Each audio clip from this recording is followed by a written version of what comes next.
So Lucas, when you go to a Christmas party, birthday party, something like that, do you take a camera and do you take pictures? Yes. I mean, it kind of depends, right? So for like work Christmas party, I am not going to bring a camera, though I did last year because someone asked me to take pictures of Santa Claus and had to like set up a tripod and learn how to do flash sync because I never synced flashes before. And that was a huge nightmare. Dealing with non-continuous lighting sources is a ginormous pain. It was really dumb, and it's just not a skill that I have. Yeah. I have no idea how people work with flashes. It was one of my boss's flash, and he's like, "Here's how you use it." And I'm like, "That doesn't make any sense." He's like, "You just like put the thing on the thing." And I'm like, "You're talking gibberish." Yep. Anyway, for like my family's birthdays, or hey, come up and we're gonna do Mother's Day and blah blah blah blah blah. I basically always bring my camera, and I'll slap a prime on there and set it to JPEG only, and just snap some pictures so I have them. Because I prefer the way that my camera looks over my phone.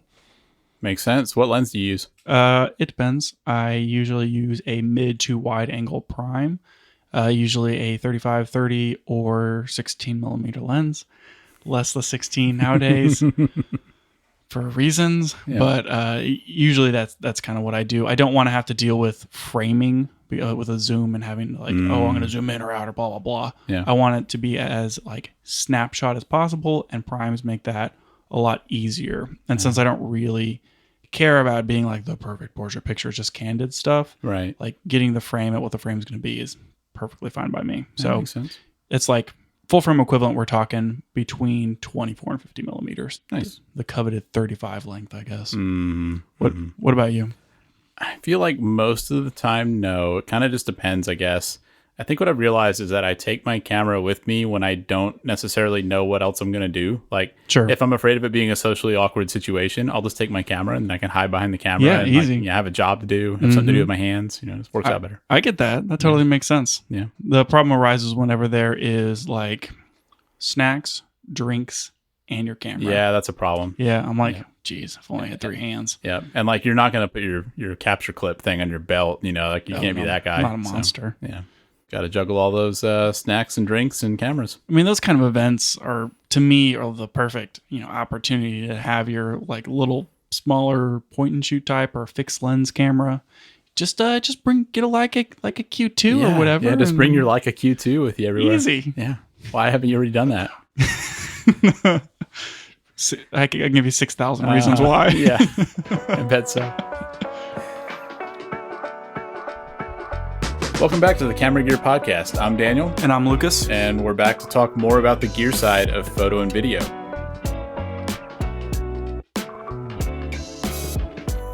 Okay, so we're getting to the end of 2022, and I thought it might be kind of fun to go back through the year and talk about some of our favorite camera gear that we used, as well as some of the things that we were excited about this year, some of the new releases. So yeah, let's start with some of our favorite things that we used this year. You want to go first? Yep, I'm going to go first, and this one's going to be pretty controversial, so watch out. Gaff tape. I mean, that's pretty cheap. Yep, cheapest thing you can buy. I've heard people say before, they're like, hey, Lucas, gaff tape is probably the most useful thing in your camera kit. I'm like, you're stupid. That's dumb. But then we did that shoot, and we used so many rolls of gaff tape. And I was like, gaff tape's good for everything. I remember we didn't have it on the first day, and I got on my phone and on Amazon, I bought like 4 rolls the next day. We needed it. Whenever we ran the Steadicam, I used gaff tape to tape batteries to the sled to even out the weight. I'm like, I don't know how else I would have attached that. I didn't have like all the right rigging equipment. And like you can use it for floor markers for things. And like it is the most useful thing. I mean, if you don't have a magic arm, just gaff tape it. It's not going to leave residue, and it's totally cool, and it's black if you need to black something out. And to me, the usefulness of gaff tape became super apparent to me. It's apparent this year to an extent that I guess I wasn't as one with the tape as before. I think I was always skeptical of the no residue thing. Yep. I always thought, what, tape doesn't leave residue? That's ridiculous, but it really doesn't. Doesn't. It's great. Yep. The way of the tape. And it's so cheap. Cheap. You should like, have it. There's no reason not to. I mean, like you're like, oh, I don't want to put a roll of tape in my in my bag. I mean, like get like an NPF battery or something and just like wrap it around it. I don't know. You should always have a little bit of gaff tape with you at all times. I totally agree with that. I definitely feel the same way. Yep. Just like fold it over on itself into like a card and put it in your wallet. I mean, and you should always have it with you. Sure. Anytime you need it. Yep. I would argue it may be more useful than duct tape. Now that's a controversial opinion. I don't know about that. Duct tape is pretty useful. Oh yeah. Well, don't at me. You know, I've seen people use duct tape to make prom dresses before. Yep. I don't know if I've ever seen a gaff tape prom dress. Prom dresses, wallets, all kinds. I think the gaff tape adhesive would wear out before because duct tape's like permanent. That's true. Duct tape is forever. Gaff tape is not. True. Yep. Well, I guess I'm going to continue your theme of production related things and say that one of my favorite things I used this year on that same project was V-mount batteries. And that's something that we've seen before online, seen it in videos and stuff, but I don't think we ever really had used them very much. And on that production, we used a lot of V-mount batteries, and I think we were pretty impressed at how long they last and just generally how useful those were. Yeah, V-mount batteries are surprisingly expensive, and it makes me really mad because they were probably the most useful thing on that set next to the gaff tape. It's just, you can like power so many things from them, and like this has a D-tap and that has a D-tap, and I'm like, V-mount all the things. I can power my light from a V-mount. We have the camera powered from a V-mount, and it's just like, I don't know. Fantastic. They all have the button on them so you can see how much charge they have. That's super useful. That's something you don't normally get from an NPF battery. Extremely handy. They charge kind of slow, but it's like you can get them in whatever capacity you need. So you're like, do I need a battery that's the size of a brick, or do I need a battery that's like the size of my hand? Yep. And it's super versatile. You can use them in all kinds of situations. The only downside is they are expensive. Yeah, they are. I mean, I think that's why we haven't switched to them, because it's like hundreds of dollars per battery. Yeah, if I was regularly running a rig that needed it or was needing my light to be wireless frequently, I would definitely invest in like a $500 V-mount battery. Yeah, for sure. It really feels like on that production, we were changing out the NPF batteries constantly, but it usually felt like when we put a V-mount battery on, we didn't have to change it. It lasted all day. You have a V-mount that can run your nucleus nano and your monitor and your camera. Well, I guess the camera was on its own battery. Your Ninja. And so like we run all three of those off of a regular, pretty small V-mount, and I mean it would run for an entire shoot. Yeah, like 8 hours of shooting. Don't forget the Teradek too. That's right, and the Teradek. Definitely a nice thing to have. Yeah, for sure. And I understand why they are as expensive as they are, because they're super useful. Yep, pretty durable too. I mean, you could bludgeon somebody with one of those. Yeah, I mean, you can use them as a brick. You can make your house out of V-mount batteries. Yep, you hit them over the head with a V-mount battery, and then you tape them up with gaff tape. Yeah, it's perfect. Done. Yep. Merry Christmas. It's like we're making Home Alone Cinema Edition here. Yes. I want that. I want that in the world. Don't let your dreams be dreams. All right, what's next? All right, I guess for me, I'm gonna take the big one off the table here and say the X-H2s. He's going to talk about Fuji cameras. Okay, watch out, Fujicast. Here we come. I mean, about the X-T3, blah blah blah blah blah. 2 years later, I'm like, cool, really like this. They're not putting out some of the film simulations. I really want IBIS, blah, blah, blah, blah.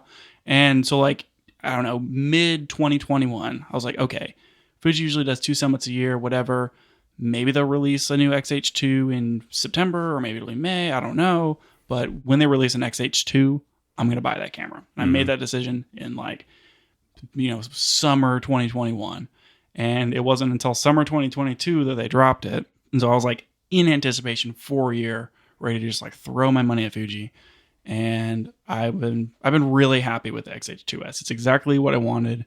It's mostly exactly what I wanted. Like I wanted a 40 megapixel sensor, which they did give in the X-H2. I'm happy to compromise for a stack sensor. I would rather have the speed over the resolution because of all the cool stuff that it can do, with the 14-bit readout and the faster rolling shutter and all that cool stuff. So I was really anticipating it, and it did not disappoint. So it's everything you hoped it would be. It's most of the things I hoped it would be, yeah. I wouldn't say it's everything. Yeah, I mean, I've been liking mine a lot too. So we got our cameras at the same time at release, and I've definitely enjoyed mine too. I didn't put it on my list because I just feel like I haven't used it enough yet. Yeah. It seems like I got it and I've used it for a couple of projects, but some of that stuff I haven't even edited yet. And so it's a little hard to really know how to feel about it, but it seems like a great camera. Yeah, I definitely want to get a lot more miles out of it, to to make a final opinion. I'll probably have to like make a video about it or something, but Yeah. it's been pretty good. I feel like when we talked about taking photos with it, I feel like I was just complaining the whole time, but I'm still happy with it. It seems like a really solid camera, and it seems like a true hybrid camera where it's really good at both photos and videos. And that's what I was looking for when I got it, because I had an EOS R and a GH5, which are kind of like heavily photo focused and heavy video focused. And so the X-H2s, my goal was to get one camera that could do both. And I think it does that. Yeah, for sure. It's like, it doesn't have the noise, the low noise performance of a full frame camera. Right. It's always going to be slightly noisier. And it doesn't have the autofocus of a Sony. It's a little worse depending on what you need it for. But for the money, for like $2,500, like you get so many capabilities and you get such good dynamic range, and like it's the cheapest stack sensor camera you can buy. And so it's like, of all the different kind of compromises that you can pick from, to me, it's exactly what I'm looking for in camera. Well, it's hard to go wrong with that review. Cool. Exactly what you're looking for in a camera. Boom. Which is classic chrome. That's what I'm looking for in a camera. Yeah. It was a really short list. Yeah, it's interesting how that's only on Fuji cameras. Oh, weird, strange. Yeah. Funny how that works. Yep, they bring classic chrome to Sony. I'm going to switch. Yep. That'd be something to see. Well, I guess for me to talk about one, we've talked about it on the podcast sometime in the past, but the DJI Mic is one that I've really enjoyed this year. I was really impressed with that thing. When you bought it, I was like, that's kind of stupid. What are you even going to do with that? Lav mics never sound as good as shotgun mics or boom mics, and so why would you not just boom it? And then we used it, and it was like the most useful thing. I think the thing that really sold me on it was whenever we were shooting that vlog that didn't work out, or like I was trying to do like an X-H2 video and ended up just being a super cut, and the only reason that video was successful is because you left my mic on the entire time. And I just did a bunch of like stupid stuff the entire time we were out there, and I was like, I think this is funny. And so I just super cutted all the stupid things I said, and I was like, this is great. And then I posted it to my channel. Yeah. And so I got a whole video out of it, and all because of that dumb mic. Well, we've used it for multiple interview things since then. And I mean, when I got that thing, I was just so impressed at how well designed it is and how well everything works. Like, it's just one of those products that gives you joy when you use it, because it's like they thought of everything and it just all works super well. So it's, like I think my favorite thing is that you put it on somebody and then you can control the transmitter from the receiver. So if you want to change the gain, or if you just want to start the recording so that you're locally recording on the transmitter, you don't have to tell the person to press a button or anything like that. You have all that control from behind the camera. Yeah, definitely. And that's what you were talking about that we used in that video. And that's been super useful in this interview stuff too, because, we're working with people that aren't used to being interviewed. And so like, it just makes them more comfortable if you can just put that little transmitter on them, and then they don't have to touch it or do anything with it. And it's reasonably discreet. I mean, I think most people kind of understand the grasp of, getting mic'd up with a lav or whatever, versus, having a boom that's kind of hanging over top or that sort of thing. And they're having to think about how close they are to the mic. Usually like, let them do their thing, be natural. And it just works really well. Yeah. Yeah. And it's pretty expensive. It's $330. And then you probably need a separate lav mic to plug into it. So you can use it without it, but it's generally going to be better if you have a separate lav plugged into that. Yeah, so all in, you're like 3/4 of a V-mount battery. Yeah. Yeah. You could have this cool mic thing, or you could have one battery. You get to choose. It's a hard choice. Yes, it is. This is definitely fourth on the list here, so I think V-mount goes first. But yeah, super happy with that mic. I think it was a great purchase. I think we can get a lot more use out of it, and maybe not something I expected, but something I really enjoyed this year. That's cool. It's really cool. I'm gonna go with, for the next one, the Kondor Blue HDMI cables. Okay, really? HDMI cables? Yeah, I just can't help it. All right, tell me more. So like, Gerald Undone did his whole deal of like, hey, buy my purple cables or whatever. And HDMI standards are a nightmare with like HDMI 2.1 versus 2.0 and like what they support and blah, blah, blah. And like technically HDMI 2.0 shouldn't support 4K 60. That's like a 2.1 spec. And like it all gets painfully complicated. And I buy this camera and I have this Ninja and I update the Ninja software and it's like, this can support 6.2K at 24. Technically the HDMI 2.0 cable should not be able to that standard should be able to support it.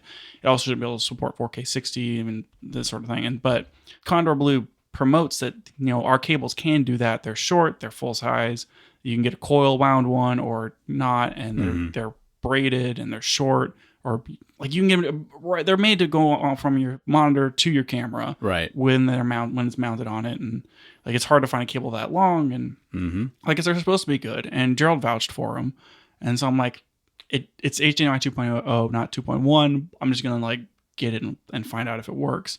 And for us, whenever we were shooting that show, I felt like it was the most reliable HDMI cable we had, because we had a few of them that was like, why is this not working? Oh, it's the stupid cable. Yeah, we had rented some gear, and it seemed like some of the cables they had were just really janky and didn't work that well. There was a couple that were just bad, and we ended up having to use like some from home or whatever. And I've been really happy with that cable. It's been reliable. It's been there when I need it, and exactly what I'm looking for. And I know it's like really dumb and boring, but it's like if you need. And I think they recently did an update for them, because there was some Sony cameras that wouldn't quite work with the 4K 60, but they've since updated the HDMI cables. So like now, if you go out and buy a Kondor Blue cable from Kondor Blue, you can get, it's going to work, it will work with the 6.2K at 24 frames per second for the Fuji. Yep. It's going to work at 4K 60 out of a Sony, and 4K 24s and all that, and be able to handle everything you need. And I think they were saying if you have one of the existing cables and it wasn't working, I thought they said they would swap it out. Yeah, they'd swap it out for free. Yeah. So that's pretty good customer service. It is. And I guess I don't know too much about Kondor as a brand, but this whole experience of like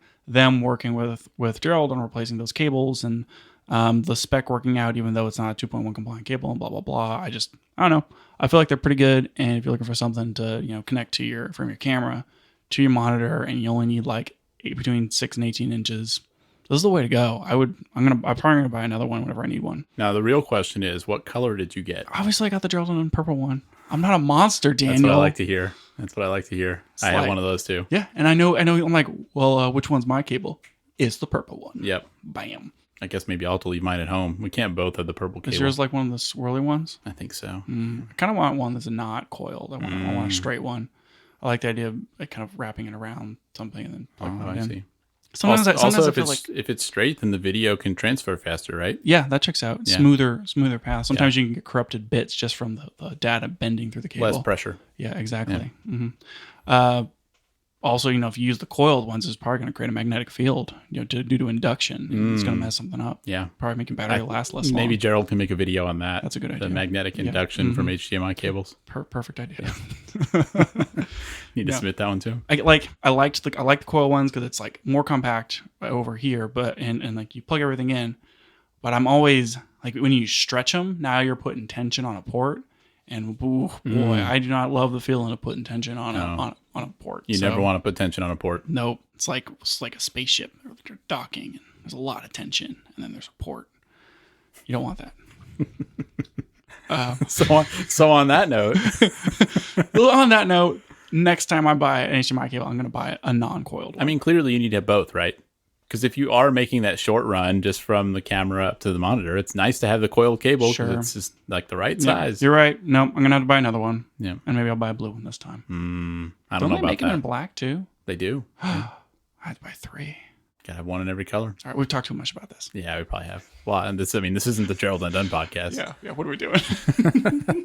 All right, well, my next one is from Aputure. So Aputure came out with a light toward the end of last year, I think, but it shipped this year. I love this thing. And it's the COB60, and I have the 60X, which is the bicolor version of that light. And it is this incredibly tiny LED light that you can use as a key light, as a fill light, that sort of thing.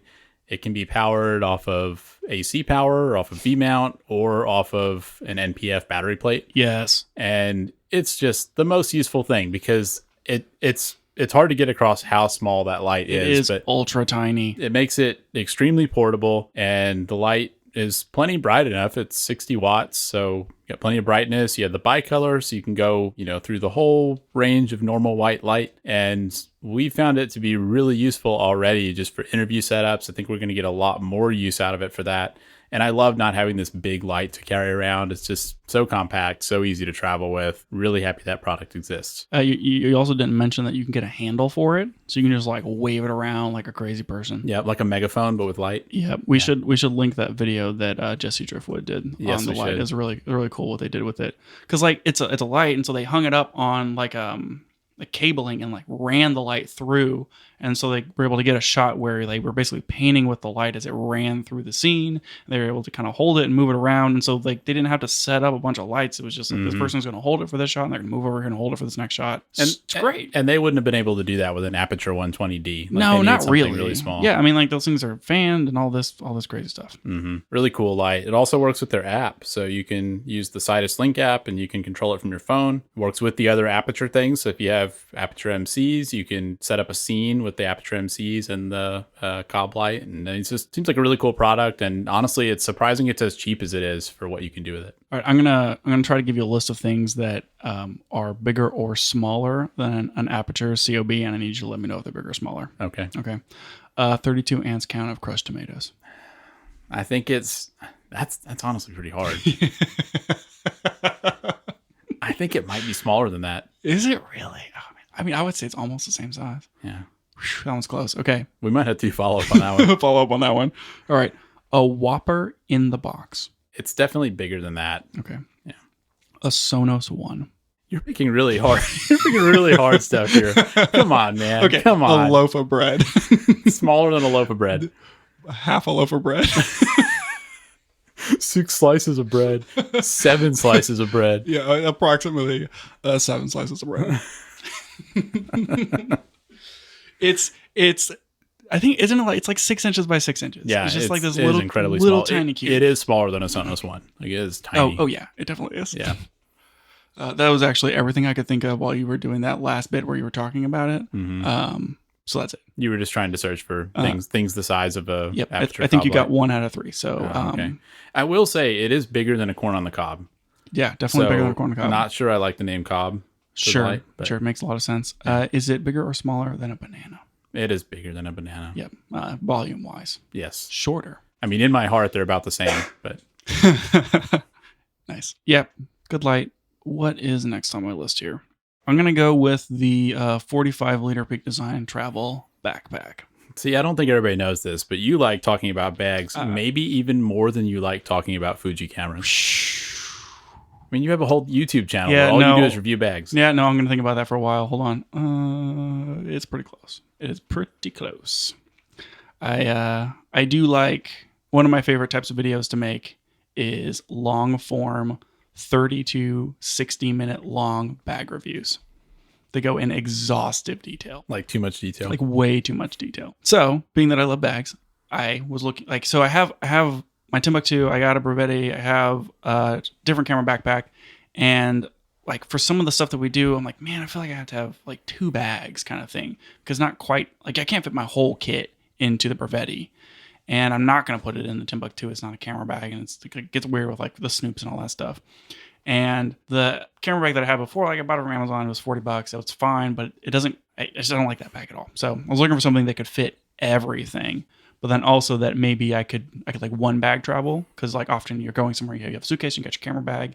If it's a small enough trip, like 2 days, it'd be cool if it was one bag. So that was what I was looking for. Looked at a lot of options. I bought the 45-liter Peak Design, and I have used it on, 1, 2, 3, 4, 5, like 6 trips or something this fall. That's quite a bit. And it has lived up to what it's built for, and I've been really happy with it. My only complaint with that bag is how heavy it is. It's like 6 pounds soaking wet with nothing in it. That's the wrong way to say that. Yeah. I haven't tested it soaking wet. It's 6 pounds bone dry with nothing in it. I was about to say that it's so heavy because you're putting so much stuff in it, but if you're saying it's that heavy without anything in it, that's a lot. It's always heavy. It doesn't matter what you have in it. It's just always heavy. And 6 pounds is substantial. You put the camera cube in it. You put a laptop in. I mean, laptop is going to be 2 pounds, 3, 4 pounds. Your camera's going to be a pound. Lens is going to be a pound. So once you have like a camera, a laptop, lens, camera, laptop, maybe a second lens, the bag weighs 15 pounds. Yeah, that's a lot. Yeah, and it's like, so it's at minimum, this thing is going to weigh 15 to 20 pounds on the light end. And I think the heaviest I got it up to was over 40. Now, do you feel like it's well designed to carry that weight? It's mostly. Yeah, I would say that it's pretty good for 30-ish pounds. Yeah. I've used packing cubes and have done travel with it. And I can do like 2 people for 2 nights plus a camera and a lens in this bag. Yeah. And that's pretty cool. Yeah, it seems super useful. And I mean, we just talked about that Aputure COB light. Like that's a perfect example where you could get a light like that. You could put that in your camera and stuff in the bag. You could have a little portable interview setup. Just in one of the big selling points for me is like if you like any kind of camera bag where it's like I take the bag, I open it up from the back or whatever, do the unzip and fold it open, and now you have this, divider section in front of you. A lot of bags are 5.25 inch deep. This one is like 6.25 inch deep. You get a 1 inch extra depth. What do you find that to be useful That for? extra depth is like now I can take my camera and set it with the grip facing up instead of with the grip facing horizontally. So instead of like you're setting a camera on a table with the bottom down, now you're setting it on its side. I see. And just being able to do that completely changes the way that you're able to organize the bag. And also because the COB light is 6 inches, you can put the light in there and it fits and everything closes. Yeah. And so like that extra bit of depth really changes kind of how you use it, because you can stack things. You can use their little divider things to put a lens in, and then you pull the divider down and you can put another lens in on top of it. Because I'm shooting APS-C and lenses are super tiny. Yep, you've got your lenses in their nice little bunk bed. Yep, exactly. Yeah, so, perfect. I mean, we're going to talk about this ad nauseum. Yeah, later. We're going to have a 4-hour podcast coming up on this bag. Just wait. But so, been really happy with it. I think I've basically formed an opinion at this point. So I'm going to start like scripting for my 35-minute bag review, and it's just look forward to that. Do you think you'd buy one of the smaller Peak Design bags, or like were you only interested in the big one? I wanted the big one because I wanted something that could carry all of my gear or do clothes plus gear. So like I was looking for a big bag. Yeah. And this bag is huge. It is. When I put it in full 45-liter mode, it is easily twice as wide as my torso. Yeah. I can't walk through narrow hallways because I can't turn around. You got to plan your movements very carefully. Exactly. Yeah. I'm like a bull in a china shop when I got that thing on. Someone's like, "Hey, Lucas." I'm like, "What? Crash. What? Crash." It's terrible. Yep. I love it. I love it. It's terrible and you love it.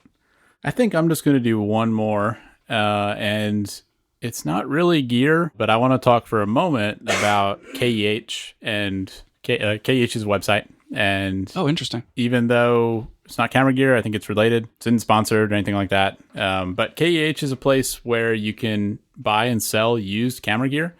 And I think I had heard about it before this year, but this year was the first time I really used it for anything. So when I sold my EOS R, I had the camera and a bunch of lenses, and I want to get a decent price for them. And unfortunately, our local camera store just really doesn't give very good prices on used gear. Like, it never feels good selling stuff there. I always feel like I've lost so much value on it. It's not a great feeling. I think they just don't like you, because every time I go there, like I get an okay price, but and they're always like offering you better deals. Yeah, like I've talked them down on lens purchases like 3 times, and every time you do it, they're like, "No." I think I'm gonna have to get you to start buying lenses for me. I don't know what it is. But regardless, I found KEH and got a quote from them, and it was much better than anything else I'd gotten. I felt like it was a very fair offer, very reasonable, and it was an incredibly easy process. I mean, I submitted the quote to them and they sent me a shipping label, and I just had to package up my stuff and send it off to them. They got it a few days later and processed it and paid me. And I mean, it was just a super easy process. And I thought, maybe when they got my gear, they'd try to talk me down and say stuff was in worse condition than it was, but that didn't happen at all. I mean, it was a great experience, and I really like buying used camera gear because I feel like you usually get something that's in as good of condition as you would new, and you pay a lot less. And so I'm just a big fan of that site. I think I'm going to be using it in the future when I buy cameras and lenses. Yeah, and like because you used some of that money as a trade-in credit versus just pay out, they gave you like a 10% discount on whatever you bought, which is really cool. Yeah. I mean, I bought a $1,000 lens, and that saved me about $100. Yeah. So that was great. It's pretty big deal. When I bought the X-H2s, that was a new camera, which is unusual for me. Most of the cameras I've bought have not been new, not new releases, and mostly, well, some, I guess. My EOS R was used when I bought it, but I mean, if you can deal with being 18 months to 2 years behind the curve on cameras, if you can just buy a used one that's in good condition, I feel like you can save so much money on cameras. Yeah, and that used to be more true before 2020. That's probably true. And so hopefully, the used market kind of works its way down. But yeah, I think I've purchased one new lens ever, and everything's always been used. And I only had that really terrible problem with the 56 millimeter where like I bought it and then it was broken, so I took it back, and then they gave me another copy, and then that one didn't work, and then I took it back, and then they showed me another copy, and I was like, this one's also broken. Yeah, that starts to feel like there's something wrong with the design of that lens. Yeah, I'm now like dubious about that 56 millimeter, and I just don't know. I think like if I do end up going back and getting the 56-1.2, I'm just gonna buy the brand new one. Yeah. Which, pro tip for anyone out there looking for a 56-1.2, if you don't need the APD, which is basically an anti-aliasing filter, don't buy the APD lens because it's going to cost you $300 more, and it drops your stops by, I think it's like it's 1/3 stop darker because it has the extra filtration on it. And so you're getting more like 1.8 versus 1.2. Yeah, it's interesting. It's like the more expensive one is not always better. Yeah, well, like if you're taking pictures of fine patterns and like you're still having moire problems, even though X-Trans is better at certain moire than others, you can get the APD and it helps out with that. So like just portraits of people in plaid. Yeah. Which, let me lean back. You're really, you're really making that pop filter do work. Yeah, I am. Portraits of people in plaid. Yep. Then get the APD. Otherwise, don't. Good pro tip. Pro tip. Cool. You got one more? Yeah, whenever I sold a lens from KEH, they gave me a quote. I sent it to them, and then they gave me more money than my quote because they said it was in better condition than I advertised. Yeah, that's pretty honest. You just have better luck with used stuff than I do. I guess so. That's very strange. I'll go with one more, I guess.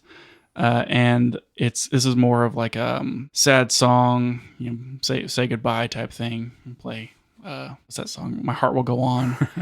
You might have to sing that for us so we don't get copyright strikes. You just play it in the background real quiet here when you edit this thing. My 16 millimeter 1.4. I owned it for 13 months. It was my favorite lens. It's the best lens I've ever had. It's just so beautiful and sharp and rectilinear, and it can focus like 3 centimeters from the lens. Like you put the lens hood on and then you can touch the lens hood or something and it's still in focus. But Lucas, what happened to that lens? Where is it? It's gone. It went on to a better place. We had our relationship and then it left me. It's just, it had other things to do. It had just other people to see. You're being really vague about this. I lost the lens, Daniel. I don't know where it is. I have no idea. I just, like, it was there, and now it's not there, and I've looked everywhere, and I can't find it, and I'm going to have to replace it, and it was like... I still don't think I've ever met somebody who could lose a camera lens. How do you lose a camera lens? I just don't get it. I don't get it. Like, I had it. I'm always really careful. Like, you take the lens off the camera, you put it in the bag. You take it out of the bag, you put it on the camera. And then it's either, like, on your desk in your office, or it's in the bag, or it's on the camera. And it's not in any of those places, and I don't know where it is. Now, that Peak Design bag is so big that it could be in the bag. I lost it before I had the Peak Design bag. And I've tore the Brevette apart, like, 3 times. I cut it inside out. Literally, you tore it apart? I took all the dividers out, and I was like, it's got to be in here somewhere. It was not. So sad. So sad. I don't know. Are you going to replace that lens? I'm going to replace that lens. So good. You bought it twice. Ooh, boy. So this is not what we're talking about, but I have an 85 millimeter. I have a 30 millimeter, and I was like, okay, I only want Fuji glass. I'm going to buy this Fuji, 16 to 55. And then they came out with the Tamron, and I'm like, I guess I need lens stabilization. It's nice that it's got a little more reach, and it's basically as sharp, and it's like $300 cheaper. And so I bought the Tamron, and I was like, that'll be my only third-party lens. And then I sold my 35 and my 85. Well, the 85 was a Canon lens. I sold both of those lenses, and I'm like, I'm going to buy a 56, and I'm going to have the 16 millimeter and the 56, and like that's going to be a cool range to have. And then I had that problem with the 3 copies of the 56, and then I'm like out my 35 because I already sold it, and I'm out my 85, and so I'm like, I have store credit and I have no lenses. I have no primes. Which you can't live that life. Yeah, I'm like, what am I going to do? And so I bought the Sigma 30 millimeter because they didn't have a 23 millimeter, and I didn't want to buy the 35 because I just sold it. And then they had a Viltrox 85, and I was like, I like 85 focal length. This is native mount. It's like super, super cheap. And so I just bought that to have it. Yeah, both the Sigma and the Viltrox were very affordable. And now, like, having used the 30 millimeter for a while, I'm like, oh, geez, like it's okay, but I miss having an aperture ring, and I sure would like something a little wider because the reason, like, what I like that focal length for is to be able to, put a small lens on my camera, go out and like just take pictures and not have to like deal with the zoom and all this sort of thing. And for that sort of thing, 30 millimeters is still just a smidge too tight. Yep. And now I'm finding myself thinking maybe I should sell my 85 and my 30 millimeter that I bought literally 4 months ago and buy a 23 millimeter.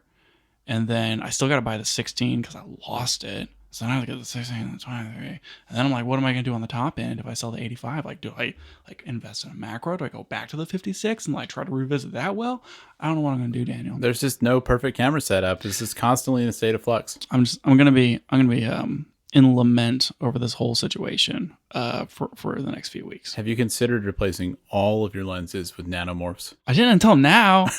Maybe I should do that. Something to think about. Jeez, oh gosh, let's just get on with it. We're not even supposed to be talking about this. Fine. I don't know. I think that's probably enough for our favorite camera gear of the year. I Yeah, think probably. we should talk a little bit about some of the releases that came out this year. Yeah, I think that'd be fun. Yeah. So the most exciting camera gear releases of 2022. That's a high bar. What do you got? I'm looking at this list, and there's some things in 2021 that I want to mention. But 2021 isn't 2022. But like, okay. I'm just gonna go with this one. It was announced in September 2021, but it didn't come out until November 2021, and I'm pretty sure no one could buy it until January because of supply chain constraints. Yeah, somebody's supply chains. So I'm gonna say that this is still a 2022 product, and it is the Sony Tamron f2 35 to 150 full frame lens. And why are you so excited about that? I've never used this lens, but if I was a Sony shooter, I would use this lens because 35 to 150 it's a weird focal length for full frame. No kidding. Like usually you're 24 to 70 or 70 to 200, but this is like kind of the middle range of both. And it's f2 through the whole freaking range. Find me a zoom that does 100 millimeters on full frame that's f2. I mean, how heavy is this thing? It's not too crazy. It's like, about this, It's only like 7.5 pounds. No, it's like a 24 to 70, right? It's a handful of pounds. It's this classic like polycarbonate Tamron construction. Like it's not too big. It's is it bigger or smaller than a Sonos one? It's smaller than a Sonos one. Okay. Is it bigger or smaller than a COB? Jury's still out on that. Yeah, hard to say. It may actually be bigger.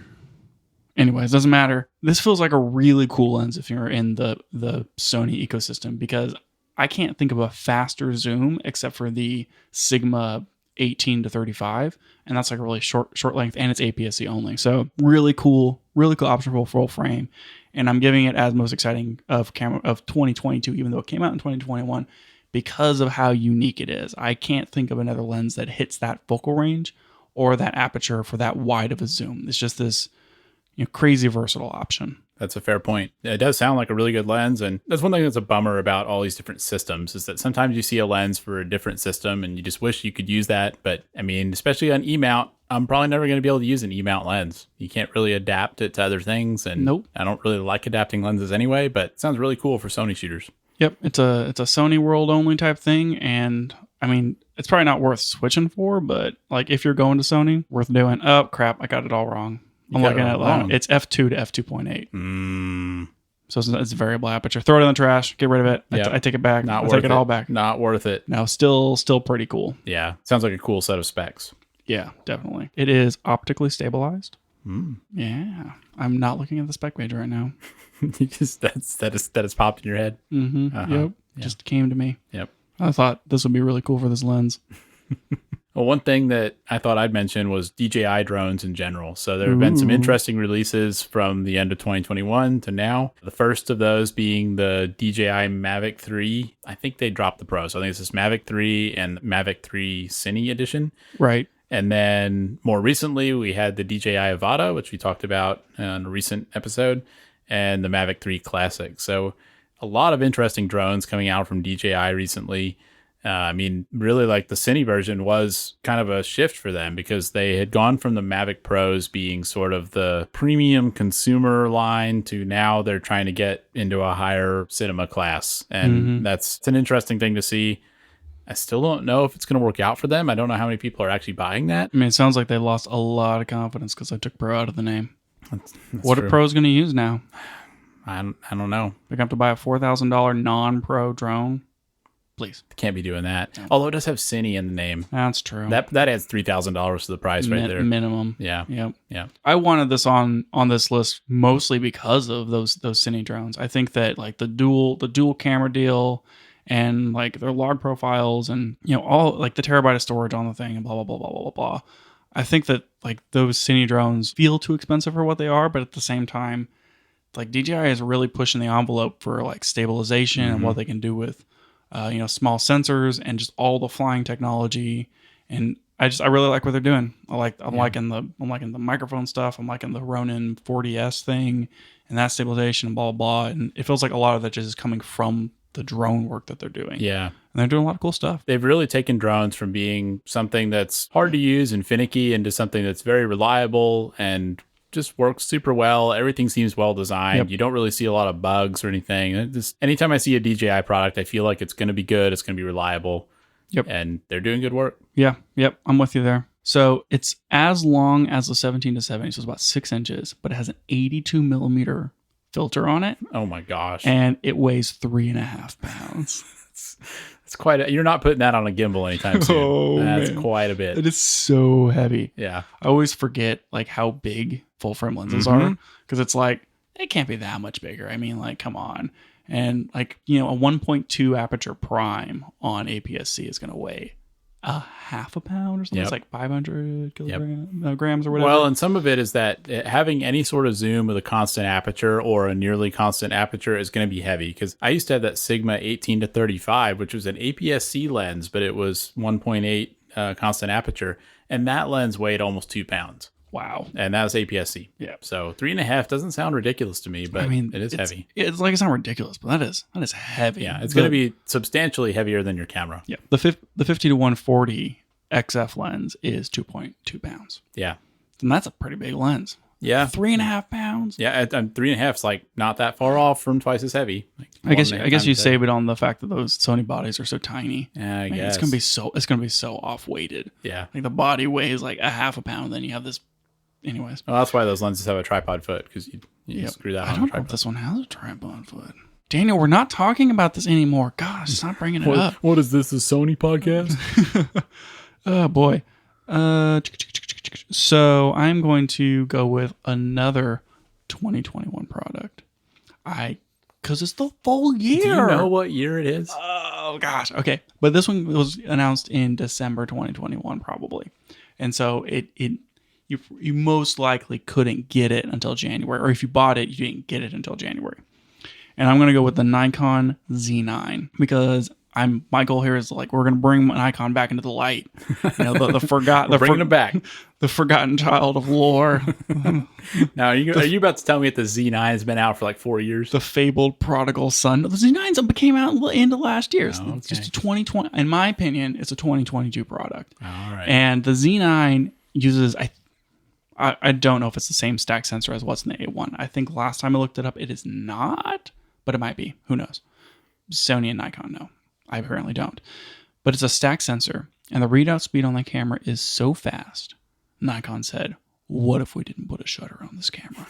There's no mechanical shutter! And there's like basically no rolling shutter. And to me, that's where we're going, right? Stack sensors that read out so fast, you don't even need a mechanical shutter. And that's like another moving component out of it. I wonder if it'll be like phones, where your phone camera is actually, like when you open the camera app, your phone camera is constantly taking pictures. I mean, it has to get there, right? I mean, that's like the whole cool smart HDR thing. You set it in auto mode and like taking 3 full frame pictures and compositing it. I mean, not everyone's going to want that, because like pro cameras are blah, blah, blah, Lightroom, et cetera. What's really a photo and all that crap. But to me, when I'm thinking, okay, what's next? What's coming up? I think mechanical shutters are going to go away for probably a range of cameras. And to me, like the Z9 and the A1 probably more than the Z9, but that's the last year camera, so I can't talk about it. Like the Z9 is one of these, hey guys, look here, this is the next thing. Here's your 42 megapixel full frame shutterless camera, right? Stack sensor, all that stuff. So I think it's really cool. I think that this is the top of the line. This is the future. I don't know what to say. It's weird to hear you say the future and Nikon in the same thought. Oh, Sigmund! We'll see. We'll see. I do think those Z cameras are probably underrated. I feel like I never hear about them, but the specs all seem really impressive. And the Nikon shooters love them. Yeah. Because they don't know any better. Poor Nikon shooters. But we're bringing it back. Yep. So we'll see. Bringing it back. But I mean, the Nikon FC is pretty cool. You get that retro design. If the Nikon FC had, is that what it's called? So you don't even know. You're just making up cameras. Whatever. Now. I'm just going to go with it. If the Nikon FC had classic chrome, I wouldn't buy it.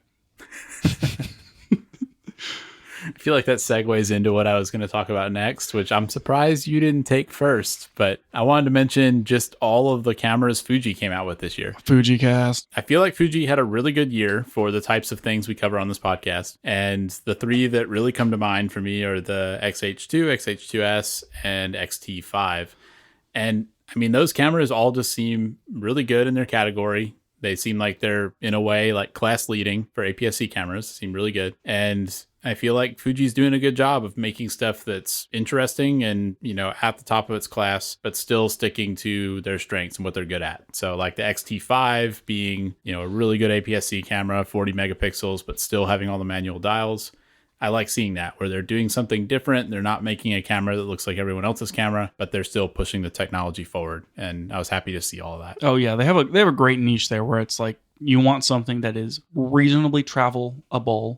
You have a full line of decent lenses that are small and that you can pack into your bag, and something that takes great JPEG so that you don't necessarily have to edit. And like if that's what you're looking for and you're just doing pictures, like Fuji has such a niche there, and they're so good for that. It's hard to, you know, find something that's not, like you could go buy a EOS R7, but then you're gonna have to put full frame R glass on it, and you're not gonna be able to pack that in the same size bag. Yep. So like they have that cool niche, and you didn't even say this is the 10-year anniversary of Fuji X mount. The X-T1 came out 10 years ago. How could I forget? Yeah, exactly. That's why they came out with all this cool stuff. They're like, here's 2 new sensors. Here's a bunch of new lenses. They came out with oh boy, I'm not even going to remember.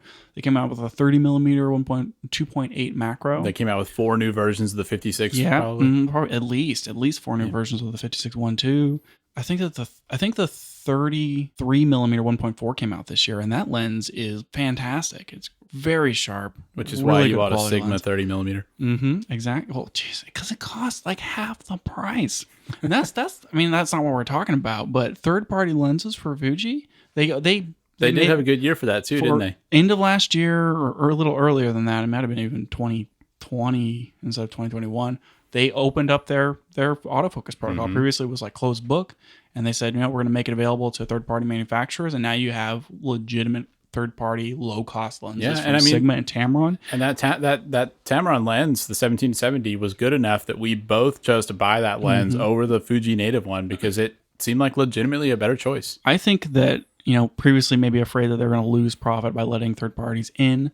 I think it was the right choice to let third parties into the Fuji ecosystem because, like, if you can get more affordable glass, it's going to keep you there because you're going to be happy with those lenses. And it's just going to really make the ecosystem thrive and kind of make Fuji more popular. Yeah, I agree. And I mean, I think we have to be honest. Fuji is still a distant, at least third place behind Sony and Canon in terms of popularity. Yeah, but I think they're gaining ground. I mean, I think they're releasing some really good stuff. The X-H2s feels like legitimately one of the best mirrorless cameras you can buy for video right now. And I mean, all the stuff they're doing, all these cameras that are kind of pushing the limits and having good third-party lens support, all these new lenses they're releasing. I mean, it feels like they're gaining some ground. Yeah, definitely. I would be curious to see if like Fuji's outselling Nikon right now. Because, I mean, you go back 15 years, it was Nikon and Canon. For sure. And it's just like Sony, I mean, we're making all these sensors. Let's just make the cameras. And then, you know, they're just killing it with all that mirrorless stuff. Everyone loves them. Yeah, I mean, with Sony, it feels like they were an electronics company. They're good at making electronics. And it feels like they kind of came in and shook up the market by, you know, we may not have like the photography chops, you know, or whatever. Like we don't have the history that Canon does, but we know a lot about building electronics. We already make all these sensors, and they really shook up the market. Well, like the way that they tackled it, I think was really smart in that they were like, here's the specs, and they like pushing the specs super, super hard. And now, you know, like your Canon and your Nikon are kind of having to chase after them with those specs, you know, but they're the ones who make all the stuff. So like they have the things first. And then like their marketing, they bring all the YouTubers out whenever like things hit, and they really lean into like the bloggers and the YouTubers and the online marketing type stuff, and like give a lot of things out to people. And it's working. And because of that, it's like Sony is right at the forefront. If you're looking for a camera, they're in front of everybody. So I think they're killing it on the marketing, and I think that's part of the reason why they really won the mind share. Yeah. I mean, their stuff is really good, though. I mean, it is. They can back it up with the products. Yeah, I mean, like you see a thing, you buy a thing, and then you're happy with it. Like you're going to buy another one probably. Yeah. So anyway, a lot of interesting stuff happening, but I was impressed with Fuji this year. I mean, it caused me to switch to them. I'm happy with that choice, and I'm curious to see where they go next. Yeah, me too, for sure. I'm going to go with for my next pick here, the Arri Alexa 35. Okay, obviously a camera that a lot of us are looking to add to our collection. For sure, easily a $50,000 to $100,000 camera. I think that this one is particularly interesting it's Arri Alexa's first new full frame sensor. It might be a little bigger than full frame. It's their first like new, real, innovative sensor that they've put into a camera in years and years, like a decade. And it has incredible dynamic range. There's a video that CineD put out that they talk about like the dynamic range and the things that they're doing with this new sensor in the Arri 35, and it's just unbelievable. It's closer and closer to what film can do. You get extra like 2 stops in the highlights and all like. It's incredible. And the reason I want to put this on the list is because a huge proportion of movies that come out are shot on Arri. It's really like almost all of the award-winning movies are, right? Yeah, like you have a few that are shot on Red, but 9 times out of 10 it's going to be on an Arri camera. And having a camera that can do 2 extra stops or shoot in lower light with cleaner range. I mean, like whenever we saw like you go look at like how movies and stuff looked at in the 90s, like you go watch Scream, and it is high key and very colorful and everything's well lit. And then you go look at anything that's come out in like the mid 2000s, like I don't know, the second Matrix movie, or like that's Marvel's a little too far out, but because the switch from film to digital, things got darker, right? Because it was harder to you could raise the shadows a little easier than you could pull back the highlights, so they're like don't overexpose. Okay, and that became the Bible, right? Shoot for the highlights and watch it, versus film. Like film's harder to pull up the shadows, right? So you're going to shoot for the shadows and pull down the highlights in your exposure and whatever you can push and pull, blah, blah, blah. What I'm getting at is I feel like this is another inflection point, and that movies that are shot on the Arri 35, they're going to be able to do things and make looks that weren't possible with the sensors before it because of how interesting and new and capable this sensor is. And so, I mean, I may be like overselling it, but to me, like I see this cool camera that's come out and I'm like, in 2025 to 2030, all the new movies that are using this are going to look different. Maybe they're going to look brighter, or they're going to have like different light roll-offs, or they're going to use more natural light because they can. And like the look of movies that changed from, the 90s to the 2000s, like this feels like as these sensors get way more capable, we're going to see just like a culture shift in what movies look like. That's really interesting. It's hard to fathom that a single product could have that much of an impact on, on the culture of movies. But sure. I mean, if there's any company that could, it's probably Arri. Well, it's gotta be. I mean, like they sell so many of these cameras, and I don't know. Do they? Do people buy them? Sorry, people use so many of these cameras. They've built possibly 10 of these cameras and they rent them out. Yeah, that's true. That is absolutely true. But I mean, I don't know. I think it's really cool. I think it's cool what they're doing. Yeah. And yeah, I mean, so is this thing out now? Like, are people using it now? I have no idea. I think so. I mean, I think that people are still using a lot of like large format, LF Arri minis and that sort of thing. But there's gonna be a lot of budget productions that just don't use it. I'm sure that by next year we're gonna start like if they came out this year, you start shooting at the end of the year when you can get your hands on it. You're not gonna see things that have been filmed on this camera until much later. Yeah, and like it feels like for the longest time we were stuck at like 12 to 14 stops of dynamic range. Like the high end, it's like 14, 15 stops of dynamic range. And this thing's doing 17, 18, no problem. Like, yeah, that's crazy. Like that CineD video that I'm going to have to link in the show notes I'm talking about, the way that they test it is like they set the same scene every time. And then they change like the aperture of a lens or whatever to get it to where like, we're going to open this up until the highlights clip, basically. And they almost couldn't do it. Like they had to push everything to the limit in order to get something to clip on this sensor. And they're like, if they do anything better than this, we're going to have to come up with a new test because it breaks our test. I'm like, that's too cool. You have to find some brighter lights. Yeah. Yep. It's just, That is cool. it's really cool. I love this kind of stuff. So Yeah. Arri Alexa 35. Very cool. I think we've got time for each of us to do one more. And for my last one, I'm going to say DaVinci Resolve for the iPad. Nice. So I was really interested to see this. We've been waiting for Apple to release Final Cut Pro for the iPads for so long. And the newest iPad Pros use the M series chips, and they're so powerful. And it just feels ridiculous that you can't do video editing on these things. Yep. And they released the M2 iPads, and along with that, there is this kind of surprise announcement that now DaVinci Resolve will be available on the iPad. Yeah, it's like, where you at, Final Cut? Yeah. Like, how was DaVinci first to the game? It looks like it's available on the M2 as well as on the M1 iPad Pro. It said specifically the 12.9-inch one, Right. Okay, so it's got the the biggest bigger one. But it just seems really cool, and Blackmagic's got this kind of like cloud sync type stuff, so you can have your project and you can work on it on the iPad, and then you can pull up that same project on the computer and work on it.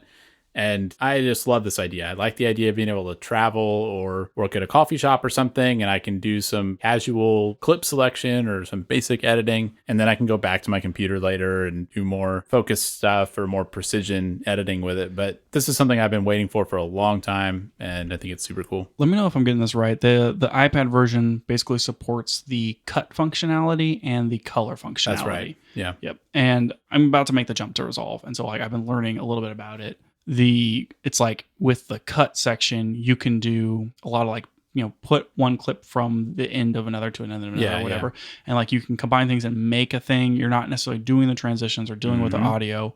But if you're looking to just do like a really quick supercut or a really fast video, something that maybe like Adobe Rush would do, that's kind of what you're doing here.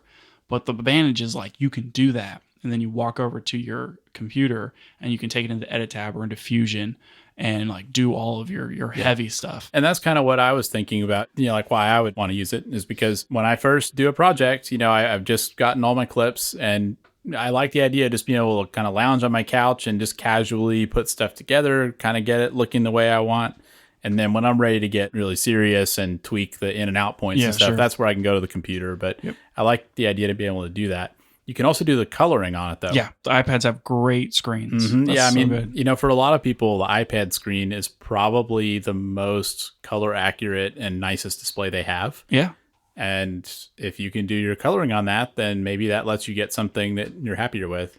Not to mention that a lot of people are going to look at that content on something like an iPad or a phone. And so using that to color it would make sense. Testing it or filing it or whatever on it is a really good idea. Having done, appropriate amount of color grading in Final Cut, I wouldn't say like a lot, I wouldn't say little. Working in Final Cut's color tab on a 13-inch screen is just like borderline too small. So I'm curious like what that interface looks like, what they're not including and that sort of thing in order to get it onto a 12.9-inch screen. Yeah, I'm curious too. But I mean, this whole thing's just really exciting to me, and I otherwise haven't felt any need to own an iPad Pro. I use an iPad mini and it's great, but seeing this kind of makes me want to use Resolve, kind of makes me want to buy an iPad Pro. I think it's a cool workflow. Yep. So in the cut tab of Resolve, when you're using it on a computer, you can select all your clips or whatever, and then it will order them by time. And then you can just scrub through them really quickly and like just in, out, and then drop into your timeline. Yeah. So instead of having to like review through all your footage and like pick the things and drop it in, you can quickly scrub through and drop in as you go. And it makes it a little easier. I'm actually really looking forward to learning Resolve, and I think it's going to be fun to try. The way that the multicam works, how like normally with a multicam, you like set it up, you play it linearly back, and then you're changing between your different angles. You can set up and sync a multicam. You drop in your A-roll version of the clip, and then you go through your other angles, and you can like skim through and find the parts that you want to include. You're like, oh, they're pointing at something here. I want to include this clip. And you like in out it, and then you just hit put into my timeline, and it'll put it where it goes in its synced position. Oh, that's cool. So instead of having to like A-B through everything, you just drop in your A-roll, you go and find the clips that you want, and then it will drop them into where they go in the synced positions. That's really cool. Yeah. I was like, oh man. Yeah. That would make things a lot easier. Definitely going to have to play with that more. And I have a feeling we'll be talking about Resolve quite a bit coming up. Yeah, unfortunately. Yeah. Well, if Final Cut hadn't stabbed me in the back, we wouldn't have this problem. We'll have to talk more about that in the future. I'm going to break my computer in half. All right. I'm going to give you one more. What do you got? Instead of giving you one more. I'm going to lightning round a few more of these, and I want you to give me one sentence on each of these. I don't know if I'm ready for this. Nope. Nanomorphs. Super cool. Definitely want them. Make Art Now did a video on them, and I was really into them after seeing that. Nice. Kinfinity Mavo Edge 6K. Too expensive. Pretty cool. I know Gerald did a video on that, and they gave it away in a contest, and I was bummed we didn't win it. I don't know what to think about it. I don't know if I want that or not. I'd have a hard time picking between that and something like a Blackmagic 6K, but it seems pretty cool. That was more than one sentence. Insta360 X3. I super want an Insta360, but I feel like I'm not extreme enough for it. Is it too niche? I don't know if it is or not. It seems like you could get really cool behind the scenes stuff with it, but at the same time, am I really going to go back later and take the time to turn that 360 clip into a normal clip and do all the aiming and stuff? But I want a life that warrants one of those. Yep. I get it. Oh, it's all those sweet ads that they do. Yeah. All right, last one. Sony FX30. That's a hard one. I like that it exists. I think it's really cool that they made a camera that is down at a approachable price point, but is still positioned as like a cinema style, it's in the FX line. I think that's really cool, but I just don't know how to feel about it. It's that Sony gateway drug. It's that Sony gateway drug, and we did talk about it, but same thing we said on that episode. I still don't know who that camera is for at that price point. Yeah, I mean, I don't disagree. It's in a weird category where I think it's cool that it exists, but I also don't know who I would suggest buy that camera. Yeah, I'm with you there. Yeah. All right, that's it. That's all I got from the lightning round. There's other things on this list. There's a lot of cool stuff that came out this year. Big year for camera stuff. Yeah, I can't really talk about all of it. I mean, there's like the A7R4 came out, and R6 Mark II, blah, blah, blah, blah. Yeah. All kinds of cool stuff. So all kinds of cool stuff. But been a good year for cameras. I think next year is probably going to be good too. And maybe next time we should talk about what projects we're looking forward to next year or something like that. I think we should do another rumor roundup about what we're looking at for 2023. That's a good idea. Yeah. Maybe we'll do that. Sweet. Cool. That's going to do it for the show today. Thanks for joining us. And if you enjoyed it, we'd encourage you to rate us on iTunes and tell your photography friends about the show. Also, check out our website at cameragearpodcast.com to learn more or send us feedback and questions. We'll be back with more next week.